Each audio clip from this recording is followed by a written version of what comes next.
terminated last night. The mayor tells me it was because of a lack of transparency between the fire department and city council. But when that fire chief left, almost the entire department walked out. Gerald Taylor came out of retirement to step in as the interim fire chief. He says after 2 people were terminated and 9 firefighters walked out, the department was left with only 1. Right now, they have 2 people to operate the fire hose and someone to drive the truck, but they do not have anyone who is qualified to actually enter a burning building. They say they're relying on outside fire departments for help. He says while it's not an ideal situation, people in Wagner who need service shouldn't worry. We would have an initial response, and we could mitigate certain things from the exterior, but we do not have interior firefighters. I have talked with New Holland Fire Department, and they assure me that I will not be left alone in this. With their new station, it is just about within 5 miles of this station. The interim fire chief tells me his goal now is just to rebuild this department, but he says when he stepped in, he realized the problems here went a lot deeper than just the personnel. Details on that tonight on News 12 at 6 o'clock. In Wagner, Sydney Heiberger on your side. Time now for us to take a live massive settlement. Home Depot giving thousands of its workers a raise. The company's been thriving during the pandemic with more people staying home and spending money on projects around the house.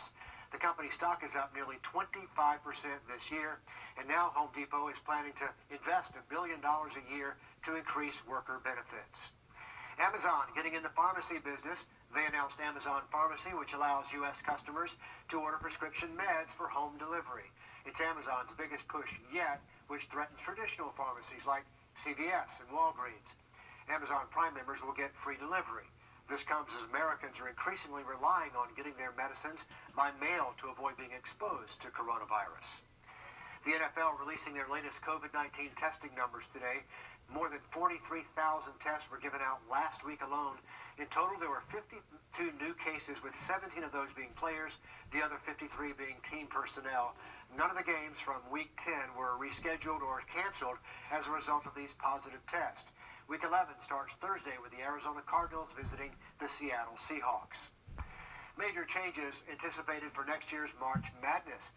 The men's tournament will be reduced from 13 locations to possibly all games being played in one spot, Indiana. The NCAA currently in talks with the state and the city of Indianapolis to host all 68 teams for the entire tournament. Indianapolis was already scheduled to host the Final Four in 2021. The organization hopes to make their plans official by the first of the year.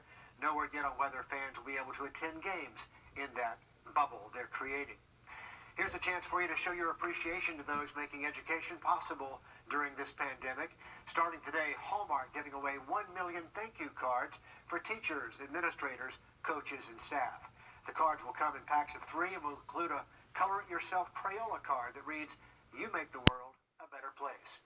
If you're interested, those free cards are available on a first-come, first-served basis. You can get them on Hallmark's website, so check it out. Well, you know, millions of us will buy tech gadgets either for ourselves or someone else during the holidays, but are you giving them something that can actually spy on them? We're going to take a closer look. Riley? We are, Such. Tech gadgets expected to be a top seller again this holiday season. If you're planning to buy one, you might be buying something that has the ability to spy on people. Creepy gadgets are out there, ranging from children's toys to smart home devices. Jamie Tucker shows us how to check gadgets before you buy to see just how creepy they are. Doorbells, Echo devices, Google Assistant, security cameras. If you're thinking of getting or gifting one of these smart gadgets, you'd be smart to dig into the privacy policies before placing the order. Not many people do that. We choose convenience over risk. So how do you find out? Well, Mozilla, the folks behind the Firefox browser, has released a buyer's guide to look at just how creepy some of these gadgets are. like this Roku streaming device. It collects information on what you watch, shares it with advertisers who can target you with ads. Privacy Not Included also notes that Consumer Reports found that Roku was vulnerable to hacking back in 2018. Now, you can read all of this in the Privacy Not Included website and see how others feel about the product and where it stands on the creepometer. Ring security cameras get a bad grade because the company has a history of being fast and loose with customer data, and local law enforcement has access to active Ring cameras via the Neighbors app. What could be creepy about a coffee maker? This Atomi smart coffee maker works with Alexa, so Mozilla notes the app that comes with it accesses your phone's camera and microphone and tracks your location. 66% of users say that's super creepy. And no surprise, just about everything Amazon gets the Privacy Not Included label. Mozilla's Privacy Not Included now looks at 136 gadgets, from toys to vacuum cleaners to litter boxes. It's a good place to start before you start your holiday shopping. That's What the Tech. I'm Jamie Tucker. Those smart gadgets smarter than we want to think, right? You're going to find that buyer's guide at privacynotIncluded.org if you want to do your homework before you go shopping. We have had our eye on Marcela Beach in Nicaragua this afternoon. These are live pictures from there. Hurricane Iota making landfall there is a Category 4 storm, very strong storm. It is now a tropical storm, but Iota, the 30th named storm of the 2020 Atlantic hurricane season. And Riley, that's a record, but unfortunately the season just won't seem to end. It really won't, Richard. Unfortunately for us, and it doesn't technically end till the end of this. Riley, thanks. A lot of people are spending more time online, and with that comes unwanted guests.